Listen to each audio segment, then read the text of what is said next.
font pas juste un geste politique. Ils y vont parce qu'ils pensent que ça va accélérer la fin des temps et donc la venue du Messie, ultimement. D'où le projet aussi qu'ils ont, et dont ils ne font pas mystère d'ailleurs en réalité, de construire le troisième temple.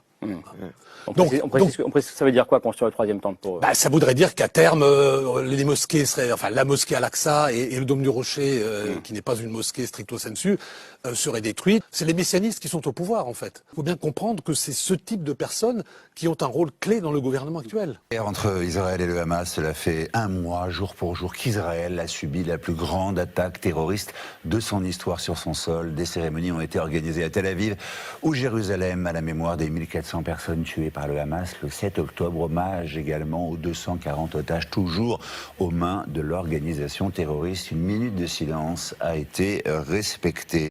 Imaginez que, aux frontières de la France, le Luxembourg décide de devenir une nation dirigée par un mouvement totalitaire et que ce mouvement totalitaire s'arme et décide d'opprimer sa propre population et en même temps annonce que son objectif est de détruire la démocratie française et de chasser tous les Français de la France pour s'y installer, et entame une campagne de ce genre en massacrant proportionnellement 10 000 Français à Metz ou à Nancy, vous imaginez quelle serait la réaction de la France?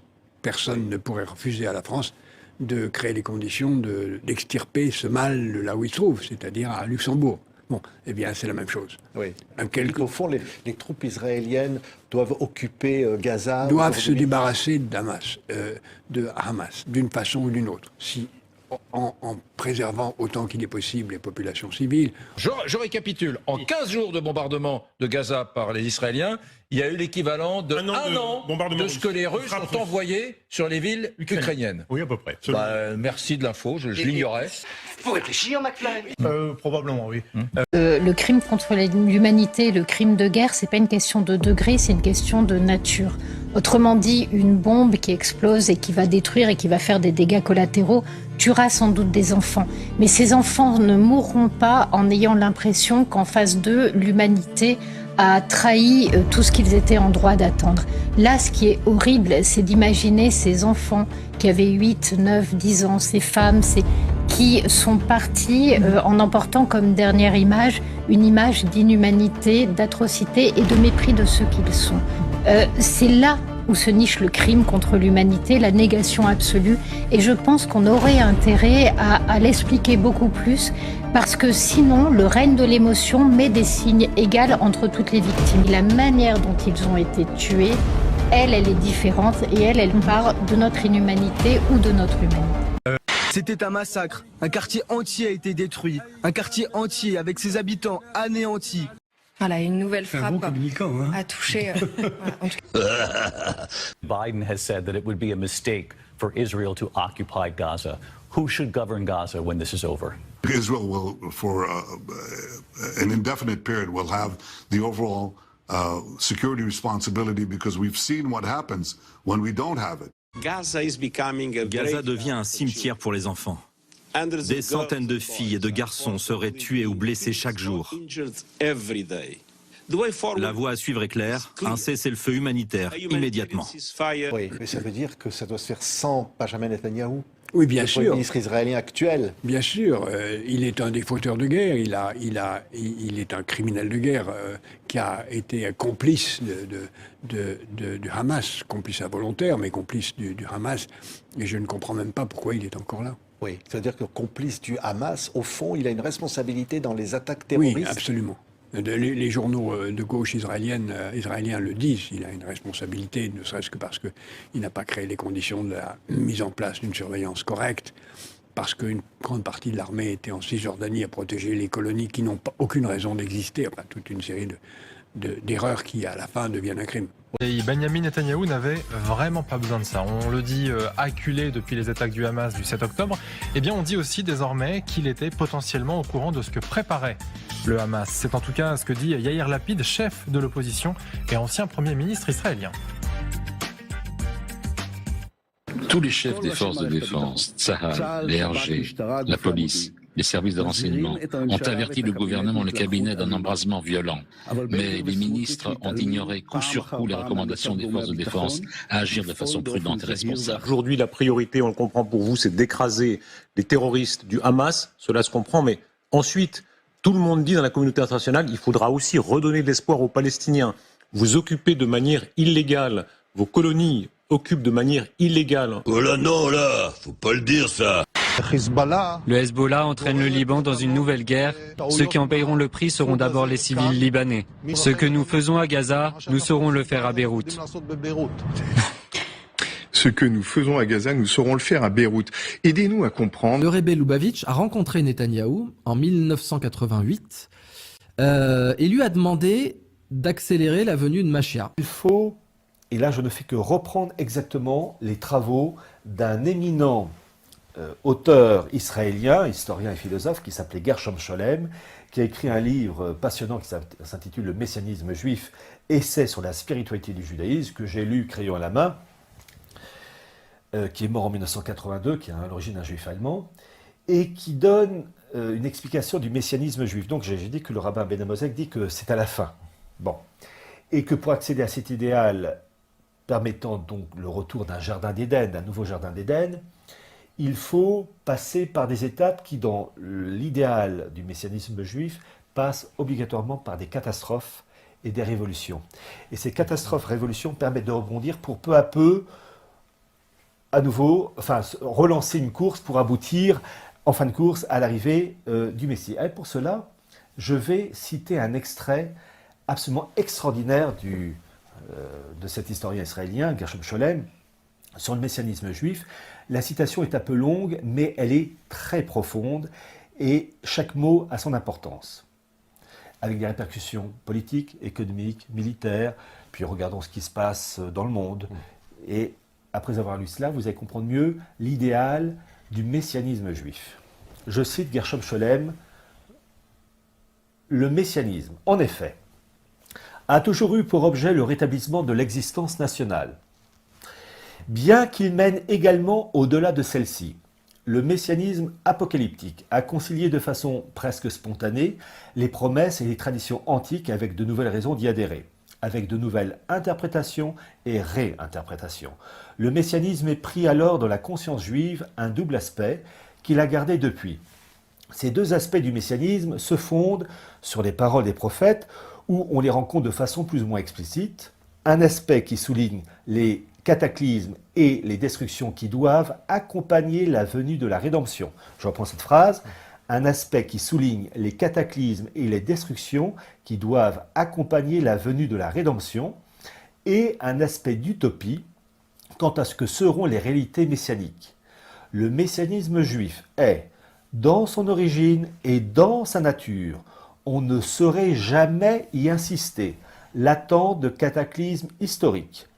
Il annonce des révolutions, des catastrophes qui doivent se produire lors du passage du temps de l'histoire présente au temps futur messianique. Ces cataclysmes et ces visions funestes prennent un tour nouveau et propre dans les visions de la venue du Messie.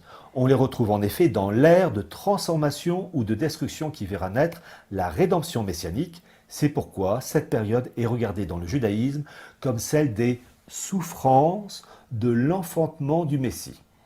Messianisme juif, Gershom Scholem, pages 31 et 32.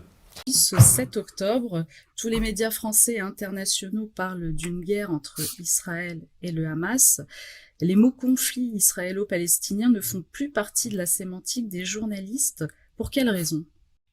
Alors, en fait, on veut réduire le bombardement, en fait, ce qui est une épuration ethnique de Gaza, à une simple opération de liquidation du Hamas. Alors qu'en réalité, cela correspond à l'application d'un projet rédigé noir sur blanc par les dirigeants israéliens, réitéré oralement, publiquement par les dirigeants israéliens. Ce projet est simple, c'est l'épuration ethnique à Gaza, donc l'expulsion de tous les Gazaouis vers le Sinaï égyptien, parce que les dirigeants israéliens, du gouvernement actuel, même des précédents, considère que Gaza appartient aux Juifs, elle fait partie intégrante de la Terre Sainte, et la Terre Sainte leur appartient dans son intégralité, et par conséquent, les autochtones doivent être chassés pour que cette terre revienne aux Juifs, comme c'est indiqué dans la Bible hébraïque. Gaza, mais ligne de solution pour Gaza, bref, il appelle la population de Gaza la population ennemie. Le président Herzog, là, ces dernières semaines, a déclaré publiquement qu'il n'y avait pas d'innocents à Gaza, qu'ils étaient tous responsables. Donc les civils sont considérés comme responsables. Le ministre de la Défense israélien a déclaré: nous avons coupé l'eau, nous avons coupé l'électricité, nous avons coupé les vivres, nous avons affaire à des animaux humains et nous les traitons comme tels. Il parle de la population de Gaza, il parle pas du Hamas. Donc il suffit d'écouter ce qu'ils disent et de voir ce qu'ils font.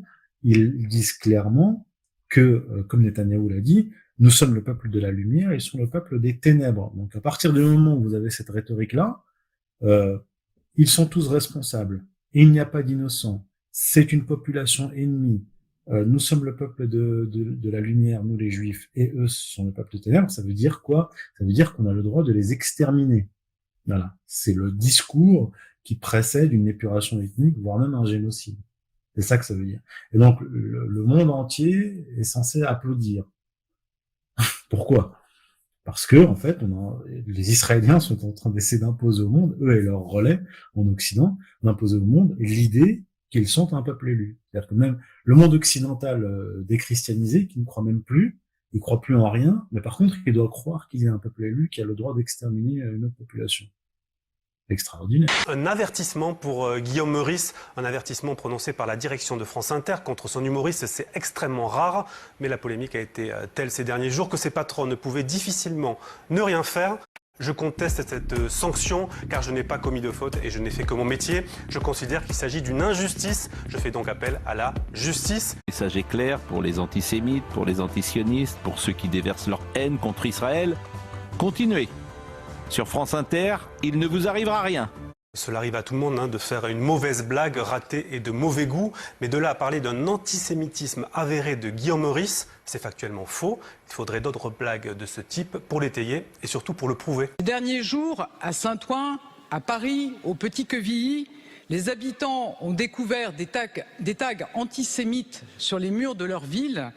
Les étoiles de David. D'abord, on a des révélations concernant le commanditaire de ces tags. L'homme dit la chose suivante. L'action à Paris a été menée par l'Organisation de la communauté juive européenne. L'action avait pour seul but d'inspirer et de soutenir les juifs d'Europe. Des tags antisémites. Une marche contre l'antisémitisme dimanche soir à Paris. Nous en avons souvent discuté ensemble et regardez cette photographie.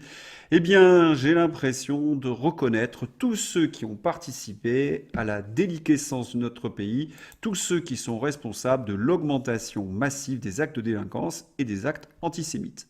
Mais regardez-les! François Hollande, Elisabeth Borne, Fabius, Manuel Valls, Debré, Larcher, Yael Braun-Pivet, Sarkozy.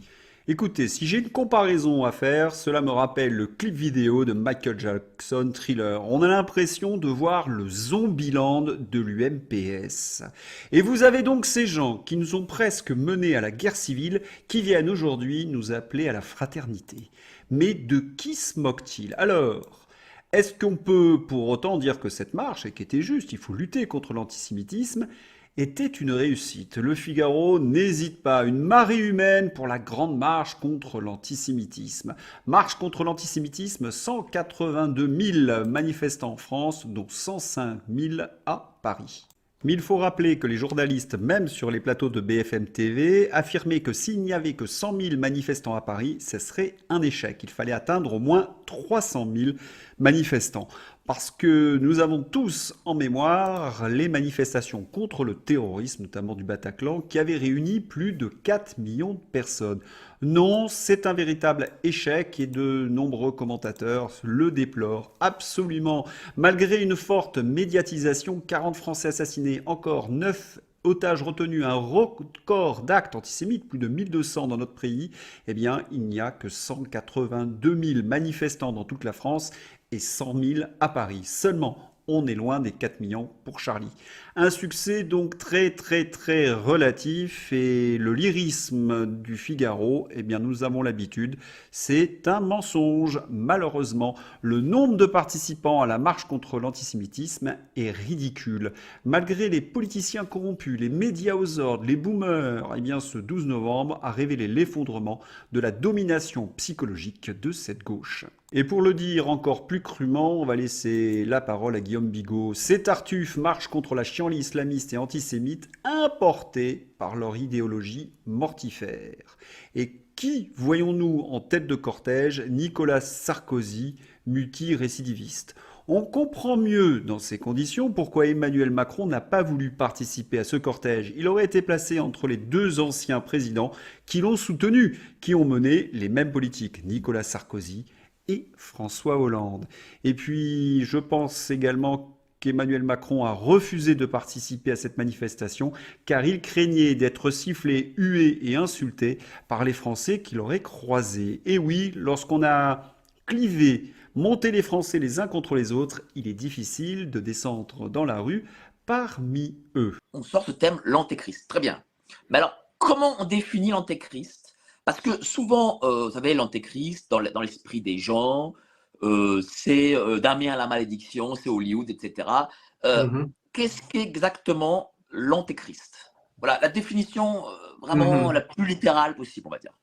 Non, alors, c'est une très bonne question parce que finalement, les gens comment dire, ont une image de l'antéchrist qui est véritablement faussée et qui finalement est très, je dirais, très différent en gros de celles qui peuvent s'imaginer. L'antéchrist, donc bibliquement parlant, donc là c'est notre seule source pour comprendre qui est l'antéchrist, c'est un politicien qui aspirera donc à gouverner le monde. Donc ça veut dire pour notre monde contemporain, il faut comprendre que c'est un homme qui est un mondialiste. Ce n'est pas un homme de droite, ce n'est pas Trump, ce n'est pas Zemmour, ce n'est pas tous ces hommes-là, ce n'est pas Marine Le Pen ou Jean-Marie Le Pen, c'est de l'autre côté que ça se passe. Donc c'est un mondialiste, ça c'est évident, ça c'est sûr. C'est un homme qui, je dirais, aura une vraie défiance vis-à-vis de la religion, vis-à-vis donc de Dieu. Ce sera un athée, ça c'est sûr aussi. Troisième chose, ça je le lis aussi beaucoup dans les commentaires ou des fois je l'entends dans les réactions lorsque je parle finalement du livre que j'ai écrit. Ils me disent mais non, c'est pas Macron parce que c'est une marionnette, c'est un pantin, et quelqu'un derrière lui qui tire les ficelles. Enfin beaucoup de gens qui tirent les ficelles. Alors qu'en fait, si on lit les Écritures, on se rend compte que justement l'antéchrist, c'est quelqu'un en gros qui ne sera pas, on peut dire, dépendant et qui sera, on peut dire, une marionnette. La Bible le dit, la Bible n'est pas contre cette idée. Donc, quand les gens rient finalement de cette thèse, de cette hypothèse en tout cas que je formule dans mon livre, en me disant ça, je leur dis non, mais vous vous trompez. Ça n'infirme pas le fait que Macron soit l'antéchrist. Au contraire, ça confirme finalement. Cette prophétie est souvent citée en référence à la naissance de Jésus-Christ et dans le christianisme. Il y a un exemple de cette prophétie qui se retrouve dans Isaïe 7, 2.14, où il est écrit « Voici, la Vierge concevra et enfantera un fils, et on l'appellera du nom d'Emmanuel. » Vous avez bien entendu, c'est le prénom de notre cher président Macron. Et aujourd'hui aussi, l'antisémitisme refait surface, vous l'avez évoqué, dans les mots sur les murs. Il s'affiche sans crainte et sans honte. Et à cet égard, je veux ici être définitif. La République ne transige pas et ne transigera pas. Et nous serons impitoyables face aux porteurs de haine. Mais derrière cette haine antisémite, il faut voir ce qui s'y trouve aussi. La haine des Juifs, la haine des francs-maçons procèdent du même élan. Sont deux préludes, deux prétextes à la haine de la République. Et je le répéterai sans cesse, là où l'antisémitisme entend s'installer, prospèrent avec lui toutes les autres formes de racisme et de haine identitaire, très rapidement.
Pourquoi ?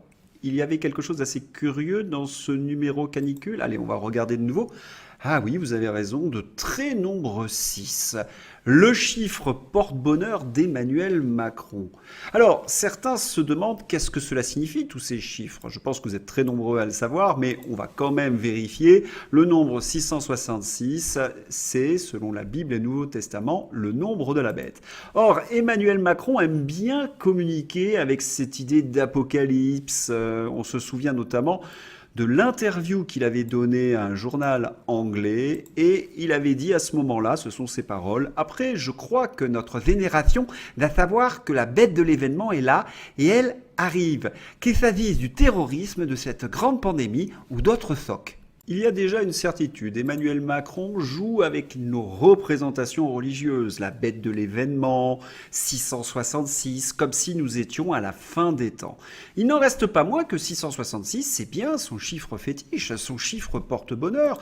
Rappelons-nous, en 2017, c'est quand même assez étonnant, il gagne l'élection avec 66,06%. Le chiffre qu'il affectionne et qu'il met en scène systématiquement, notamment il y a quelques années, il y a 2 ans exactement, sur son scooter. Oui, alors vous regardez cette photo, Emmanuel Macron sur son scooter des mers, les Français se serrent la ceinture. Regardez bien le chiffre de l'immatriculation. Vous avez encore le chiffre porte-bonheur d'Emmanuel Macron, le chiffre de la bête de l'événement. Quant à la photographie, elle va avec le chiffre. Vous avez un scooter rouge, vous avez le gilet rouge, vous avez la lumière rouge. Nous n'avons pas un président de la République, on a l'impression de voir ni plus ni moins l'antéchrist. En tous les cas, sa version modernisée sur scooter des mers. Alors attention, aujourd'hui, je ne parle pas de religion, je parle de communication. Comment Emmanuel Macron manipule nos représentations pour nous mettre dans une certaine forme d'angoisse. Par contre, sur la notion d'antéchrist, si cela vous intéresse, allez consulter les travaux de Bertrand Scholler qui mènent une réflexion très pointue sur le sujet. Cette photo est une photo qui est montrée partout et de plus en plus. On n'a aucun doute, grâce à un SMS de Sibeth Ndiaye et une petite vidéo, que c'est une photo qu'il a entièrement conçue lui-même. Comme il avait entièrement conçu son passage de l'ombre à l'ombre quand il a son élection et quand il est devenu président.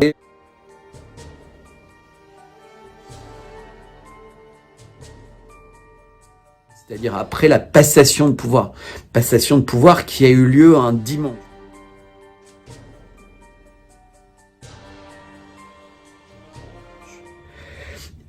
Il nous l'annonce aussi, c'est-à-dire qu'il nous le montre dans la photo si on accepte de le lire, mais il nous l'annonce également quand il dit l'arrivée de la bête de l'événement. Tout ça, ça fait partie du cynisme de dire, de montrer, et que les gens refusent de voir. C'est-à-dire que quand le mensonge est tellement énorme qu'il n'y a même pas besoin de le protéger. C'est-à-dire que plus c'est gros, plus ça passe. Donc dans la vidéo, évidemment, j'évoque les Khazars, j'évoque le rôle des sociétés secrètes dans les universités américaines et plus généralement aux États-Unis. J'évoque l'inconnu qu'a été Obama, l'inconnu qu'est Macron. J'évoque le nombre de guerres, entre guillemets, qui sont lancées par les gens qui sont censés symboliser la paix et la paix qui existe sous les gens qui sont censés symboliser le chaos. Alors j'évoquerai beaucoup plus précisément le 21 décembre 1977 et je parlerai de Saturne, Jupiter et cet alignement très particulier qui est annoncé, pas sous cette forme, mais qui est annoncé comme un événement astronomique majeur par Saint Jean dans l'énoncé de l'Apocalypse.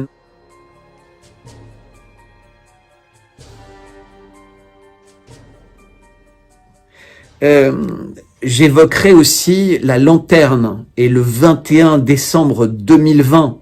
Lanterne qui est un lieu particulier et c'est un lieu où notre président est apparu avec un t-shirt qui avait fait couler également beaucoup d'encre.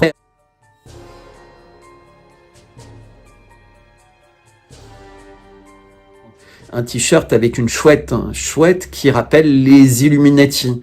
Mais la lanterne est également un lieu dans le parc du château de Versailles, comme vous verrez, qui est très particulier. L'omniprésence du chiffre 666.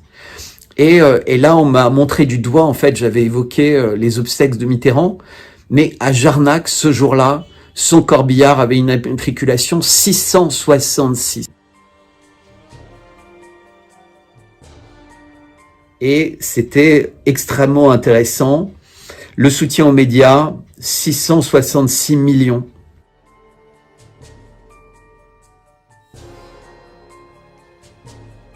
Le scooter des maires de Macron, quand il est allé prendre des vacances au large du Liban, au large du port qui venait d'exploser, et il était sur un scooter siglé 666.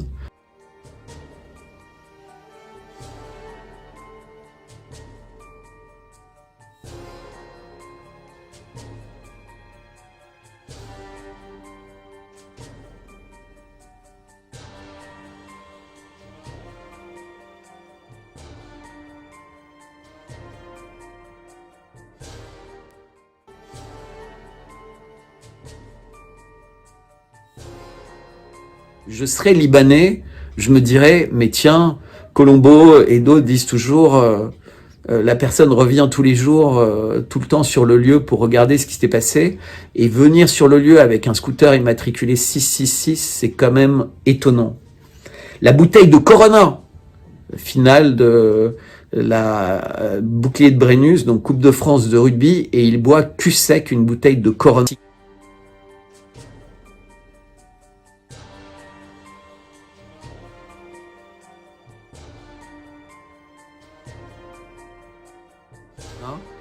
À la fin du cycle Covid, quand on sait que Corona en gémiatrie c'est 666, puisque c'est 66 et c'est un mot de 6 lettres, et que c'était le nom original du coronavirus, puisque c'était censé être un virus avec une couronne, et en fait c'était censé être un virus qui annonçait le couronnement, donc c'était le cycle annonçant le couronnement final de ceux en qui croient les gens qui ont créé tout ça. Et c'est fascinant parce que maintenant on sait que c'est dans un laboratoire, que dans des laboratoires, dans des biolabs, la France a refusé les enquêtes, que le coronavirus a été fabriqué des mains et avec des financements américains, qu'il était vraisemblablement ciblé, parce qu'on sait que maintenant on est capable de faire des virus ciblés. Alors c'est très anecdotique, mais le dernier James Bond ne parle que de ça.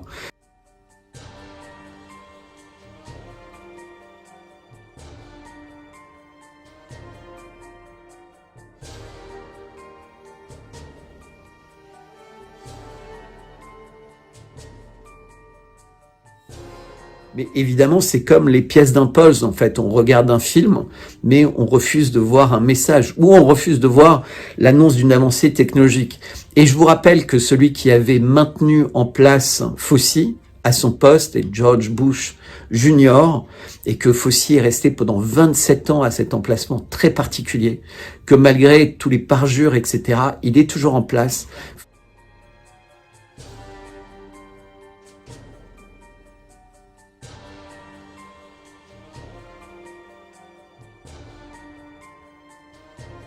Comme d'autres, et on peut se demander pourquoi il est aussi protégé. Donc on a les affaires Fauci, les affaires Epstein. À mon modeste niveau, j'assume l'ensemble de mes responsabilités. Et la première erreur que j'ai faite, c'est d'avoir fait confiance à Mme Schiappa, aux équipes de Mme Schiappa. Et quand vous êtes face au cynisme, vous oubliez parfois que vous pouvez être manipulé, utilisé par le pouvoir politique. Ça a été... Best money we've ever spent. Thank you so much. That was... Les affaires Biden, les affaires, toutes ces affaires incroyables, mais on n'attaque que Trump. En fait, on attaque toujours les personnes qui sont utiles à la société. On attaque les produits utiles, donc les traitements, et on vous force un vaccin, et si vous voulez y échapper, vous avez le droit au PCR, etc. Donc c'est assez drôle, même des choses aussi ridicules que leur changement de l'axe de rotation de la Terre et des pôles magnétiques serait lié au fait qu'on exploite trop l'eau du sous-sol. Fascinant. J'évoquerai le fait que la composition de la photo du portrait officiel du président français rappelle étrangement le sigle ukrainien, le sigle sur la plupart des maillots ukrainiens.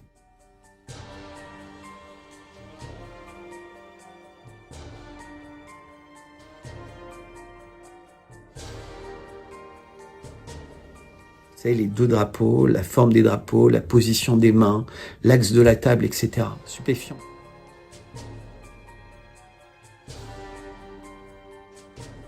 Et les gens qui ont fait des recherches voient là un sigle que portaient les prêtres satanistes et liés à Moloch. Donc tout ça, c'est étrange, mais finalement, quand rien n'est logique, c'est dans l'étrange qu'on trouve les réponses. Et la visite au Mont Saint-Michel, donc Saint-Michel terrassant le dragon.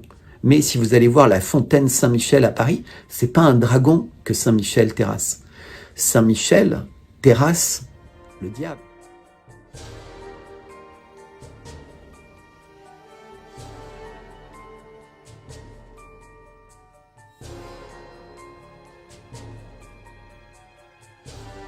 Il terrasse l'antéchrist.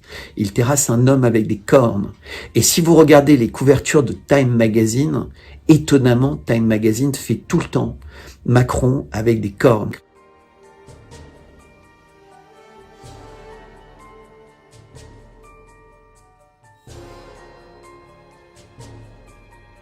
C'est-à-dire que le M de Time Magazine se positionne pour lui donner les mêmes cornes que celui qui est terrassé par Saint-Michel. Et on remarque comme un pied de nez où est allé le président Macron il y a quelques jours. Il est allé narguer Saint-Michel au Mont Saint-Michel. De la même manière que l'incendie de Notre-Dame, de la même manière qu'énormément de choses qui ont lieu, la culture woke.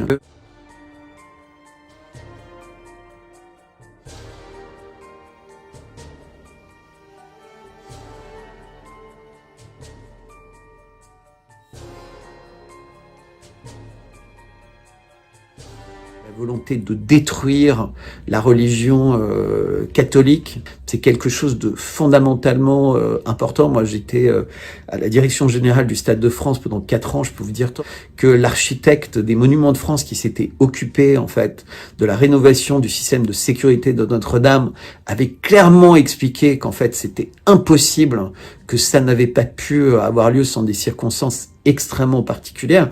Cet incendie, avec tous les systèmes de protection incendie, le fait qu'il n'y avait pas de petits bois, entre guillemets, il n'y avait même pas de poussière, c'était des poutres qui avaient 1000 ans d'âge, qui étaient quasiment dures comme de la pierre, etc. Qu'est-ce qu'il y avait dans cette forêt de chênes qui a pu déclencher cet incendie? Et deuxième question, il ose nous annoncer qu'en fait, il va inaugurer la cathédrale. Il l'inaugure pas du tout. Elle a été réparée, elle est censée être réparée à l'identique ou au mieux à l'identique. Mais qui est-il pour inaugurer Notre-Dame? C'est une vraie question. Et quand on se rappelle qu'à Notre-Dame, il y a eu l'enterrement de Mitterrand avec tout ce qui a été dit à cette occasion, le mot télévision, tel, live, vision.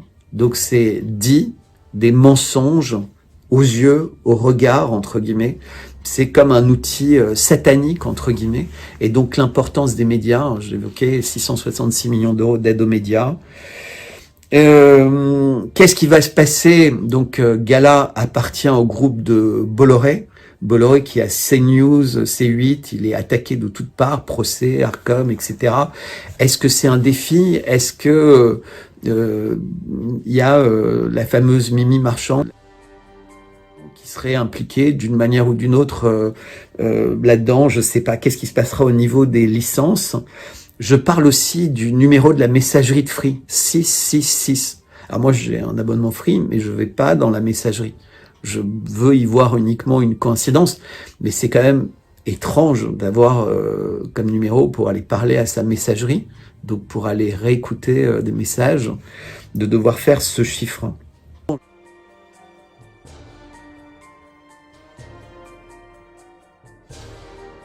Il est le genre de Bernard Arnault qui est un grand soutien de Macron, et j'évoque souvent que c'est un homme qui a dénaturé l'idée même du luxe. En fait, le luxe, c'était la durabilité, la qualité, et aujourd'hui, en fait, le luxe, c'est utiliser une fois, ne surtout pas être vu avec, que ce soit les chaussures, etc. Donc, c'est l'immense gâchis. Et donc, à une époque où on nous parle d'environnement durable, de respecter la planète, eh ben, allez regarder les penderies, allez regarder ces boutiques qui vendent à des prix astronomiques des choses qui ne sont jamais portées, qui nécessitent énormément de choses complètement inutiles, vaines, qui est le culte de l'image, le culte du superflu, le culte du rien du tout. Et on a réussi à nous donner l'impression que c'était ça la France. Alors que la France, c'était la tradition, la France, c'est l'artisanat, la France, c'est la culture. Et aujourd'hui, on voit que la culture est tuée, le bon sens est tué. Et c'est plus que ça, c'est-à-dire que tous les gens, les nouveaux dirigeants du monde, sont des gens complètement incultes. Et ils l'ont remplacé par quelqu'un qui n'est pas du tout cultivé. Il y a eu des caméras cachées, des caméras secrètes récemment. Enfin, on l'entend parler, on se dit mais quelle honte que un pays comme l'Angleterre ait mis à sa tête quelqu'un comme ça. En fait, on peut véritablement s'intéresser au dernier jubilé également de la reine d'Angleterre et cette double hélice entre guillemets qu'elle illumine et qui va vers un arbre de la vie qui me rappelle un peu Léonard de Vinci, qui rappelle un ADN aussi. On peut se poser toutes ces questions.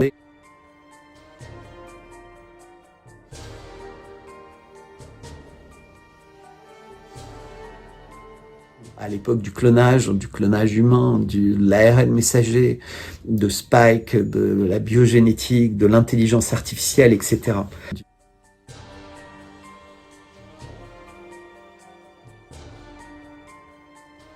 Donc on a vraiment une impression que de toutes parts, entre guillemets, toutes ces pièces s'accumulent comme un immense cauchemar, entre guillemets. Et ce qui se passe, qui s'accélère aux États-Unis est très important. Et puis je me suis aussi posé la question du nom du chien du couple présidentiel.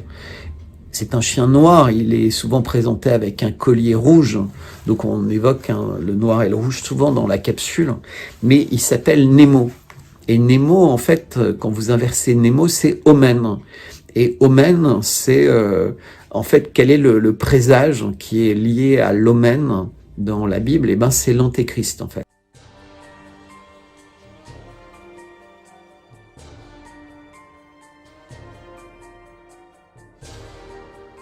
L'Omen, c'est l'annonce de l'Antéchrist, l'annonce de l'arrivée sur Terre de quelqu'un qui accepte d'être envoûté entièrement par le diable, c'est-à-dire qui fait de son corps le réceptacle du diable.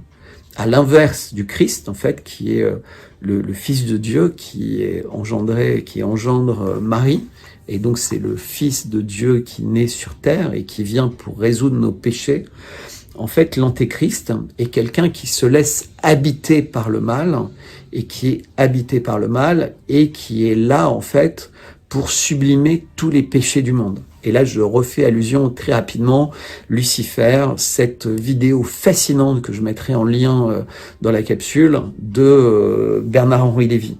Aujourd'hui, il faut bloquer les colonnes infernales qui sont en train de marcher sur Benghazi et qui vont créer un bain de sang.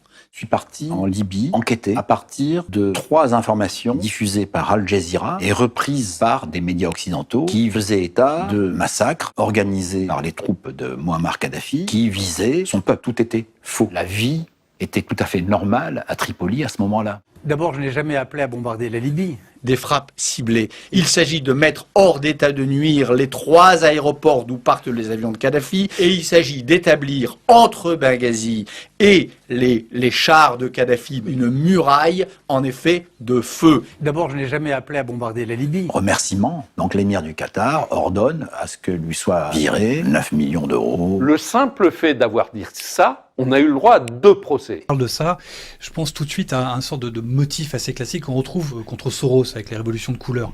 On a vraiment la même mécanique, hein, avec une sorte de fantasme sur un individu sur lequel on présuppose des pouvoirs délirants qui n'ont pas rapport avec le réel. Where there is a new Ukraine, which is eager to be part of the European Union. Actually, the people involved, almost every one of them, had been somehow in contact with the foundations, both inside government and civil society. It's all people who I meet and they tell me somehow they are connected. And that is very gratifying. So 25 years of work has really paid off. À entendre des vieilles interviews, par exemple, de BHL, où il est clairement quelqu'un qui met en avant la promotion de Lucifer.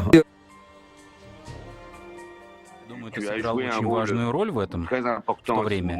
Я до сих пор вспоминаю, как вы пришли в Елисейский дворец с Бернаром Анри Леви, и вас сопровождал Кличко. И это было в самом начале процесса. Если бы вас там не было бы Майдана.